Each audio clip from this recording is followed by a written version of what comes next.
15년 전만 하더라도 나의 부모님과 친척들은 주식 투자하면 패가 망신한다고 믿었고 실제로 몇몇 집의 가훈은 주식을 하지 말자였다. 그런 분위기 속에서 20대 중반 나의 주식 투자 목표는 단기 매매로 하루에 20만원씩 버는 것이었다.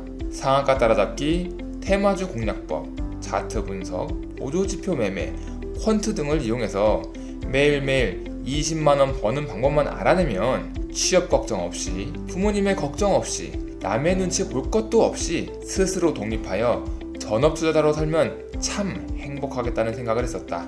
실제로 꼭 20만원이 아니더라도 하루에 주식 단타로 3만원, 5만원만 벌어도 오늘 용돈은 다 벌었다며 좋아했었다. 반대로 10만원, 20만원 그 이상 잃으면 입맛도 없고 그동안 노력이 다 날아간 것 같아서 허무하기도 했다. 손실이 100만원 단위로 커졌을 때는 불안해서 잠이 오지도 않았다.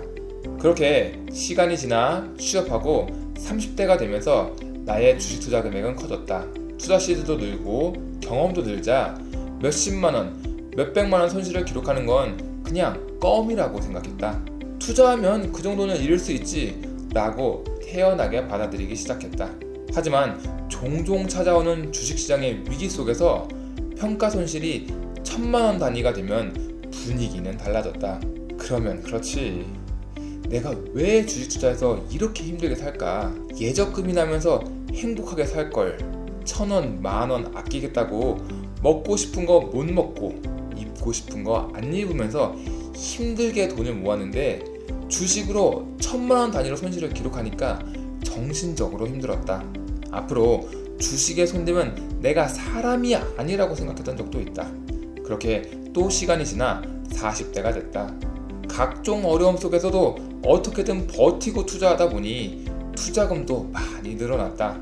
지금은 시장이 1, 2%만 움직여도 계좌 주식 평가 금액은 1000만원 단위로 움직인다. 요즘 같은 시장에서 주식 계좌가 하루에 몇 천만원씩 빠지기 일쑤다. 그래도 예전만큼 불안하지는 않다. 오히려 불안한 마음은 시드가 훨씬 낮았던 20대나 30대 때였다. 그때랑 지금이랑 과연 무엇이 달라진 걸까? 어떻게 하루에 몇 천만원씩 손실평가를 기록해도 무덤덤하고 반대로 그렇게 벌어도 크게 흥분하지 않을 수 있게 됐을까? 첫째, 시장의 변동성 인정. 과거에는 내 능력으로 주식시장의 변동성을 이겨낼 수 있을 거라고 생각했다. 변동성을 이용해서 크게 돈을 벌 수 있고 애매하면 현금을 보유하고 있다가 기회가 왔을 때 왕창 매수할 수 있을 거라고 생각했다. 하지만 시장의 변동성을 이용하기는커녕 매번 변동성 때문에 극심한 스트레스는 물론 주식 투자를 포기하고 싶었다. 나에게 주식시장의 변동성은 와이프와 같다. 내가 컨트롤할 수 있는 게 아니라 그냥 있는 그대로 받아들이고 인정해야 되는 존재이다. 와이프와 결혼하고 3년 동안 정말 엄청 싸웠다. 최악의 상황까지 갈 뻔했지만 결국 와이프는 와이프지 내가 변화시킬 수 있는 존재가 아니라고 인정했다. 와이프 역시 나를 가르치려 하지 않고 있는 그대로 인정해줬다. 힘든 시간을 보냈지만 서로가 서로를 인정하자 점차 사이가 좋아지고 부부 생활의 전환점이 됐다. 시장도 마찬가지다. 내가 주식 투자를 하는 이상 주식과 이혼하고 헤어질 게 아니라면 결국 변동성을 인정해야 된다. 많은 책을 읽고 주식 투자를 좋아하는 사람들과 경험을 꾸준히 공유했음에도 불구하고 변동성을 인정하고 받아들이는데 10년이 훌쩍 넘는 시간이 걸렸다. 나의 투자 인생은 시장의 변동성을 인정하기 전과 후로 나뉜다. 계좌에 비록 손실이 커지더라도 그저 주식 투자의 과정이라고 생각할 뿐이지 거기에 큰 의미를 부여하지 않으려고 노력하고 있다. 둘째, 경험. 주식을 본격적으로 시작한 이후 2008년 금융위기나 유럽 재정위기, 중국 부채위기, 북한 핵실험, 미중 무역전쟁, 코로나 팬데믹 등 다양한 위기를 실시간으로 주식시장이 어떻게 반영했는지 볼 수 있었다. 그러한 경험은 시장이 각종 위기 속에서 어떻게 됐는지, 그 당시에 내가 어떤 판단을 했는지 혹은 실수를 했는지 기록으로 남겨뒀다. 과거에도 그랬던 것처럼 지금의 위기 역시 시간이 지나면 별일 없었다는 듯이 잘 넘어갈 것이다. 하지만 위기는 계속 반복될 것이다. 다양한 위기를 경험했다고 해서 다음 위기를 아무런 피해 없이 잘 넘어갈 수 있는 것은 아니다. 다만 어떻게 극복했는지에 대한 노하우가 있기 때문에 다음에 찾아올 위기에 실수를 줄일 수 있을 거라는 희망 회로를 돌릴 수 있다. 셋째, 나만의 투자 스타일. 위험이 두려워서 자산을 배분하니까 시장이 상승해도 자산이 크게 늘지 않았고, 반대로 몰빵을 하니까 벌 때는 시원하게 벌었지만 잃을 때는 끔찍한 악몽 같았다. 한 종목에 몰빵 투자가 만든 건지, 계란은 한 바구니에 담지 말라는 격언이 맞는 건지, 누구의 말을 들어야 할지 하나만 선택하기 정말 어려웠다. 글로벌 시황이 중요하다고 생각했더니 위기가 왔을 때 너무 소심해지고, 개별 기업에 집중했더니 하락장에서 고통스러웠다. 가치 투자가 맞는 건지 모멘텀 투자가 맞는 건지, 시장의 전문가들 중에 누구의 말을 따라야 할지 참 혼란스러웠다.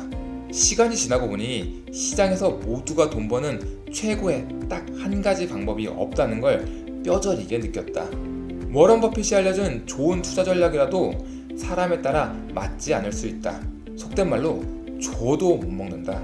좋은 걸 알려줘도 그대로 실행하기도 힘들다. 그래서 각자만의 스타일을 찾아야 한다. 나에게 잘 맞는 방법을 찾아서 남과 비교하지 않고 내 페이스에 맞게 투자하는 게 현명하다라고 생각한다. 지금 나의 투자 스타일은 하루빨리 많은 돈을 벌기보다는 오랫동안 생존하는 게 더 우선이기 때문에 아무리 좋은 기업이나 투자 자산이 있어도 몰빵 투자는 하지 않는다. 미국 주식을 주력으로 지수 ETF와 배당 성장주에 중점적으로 투자하고 있다. 투자 업종은 부동산 리츠, 금융, 헬스케어, 반도체, 기술혁신 성장주 등 특정 섹터 비중이 크지 않게 적절하게 배분한다. 굳이 여러 섹터에 분산하지 말고 그냥 지수 ETF에 몰빵하는 게 더 좋은 전략이라는 생각도 들지만, 그렇게 해보니까 투자 공부도 게을러지고 기업이나 산업에 대한 흥미도 떨어져서 시장 전체에 대한 관심이 줄어들었다. 그래서 지금은 시장에 투자하는 인덱스 ETF와 개별 기업 투자를 병행하고 있다. 넷째, 안정적인 생활. 최근 미국 시장이 크게 하락하면서 평가 손실이 억 단위로 커졌다. 벤츠 S클래스나 오피스텔 한 채가 날아간 기분이다. 가슴도 아프고 속상하다. 하지만 그보다 더 아쉬운 건 내가 매수한 가격보다 더 저렴해진 자산을 추가로 매수할 현금이 부족하다는 것이다. 그렇다고 신용이나 담보대출을 받아서 손실을 만회할 수 있는 방법을 찾지는 않는다. 그저 평가 손실액이 커지면 보유한 기업들에 대한 리스크를 찾아보고 어떻게 자산 배분을 통해 변동성을 줄일 수 있을지에 대한 고민을 하거나 최악의 상황을 감안해서 현업으로 어떻게 돈 벌지를 생각한다. 주식시장이 패닉에 빠져 손실이 점점 더 커지면 어떻게 손실을 메꿀지 방법을 찾기보다는 평정심을 유지하기 위한 멘탈 잡기 노력을 더 많이 한다.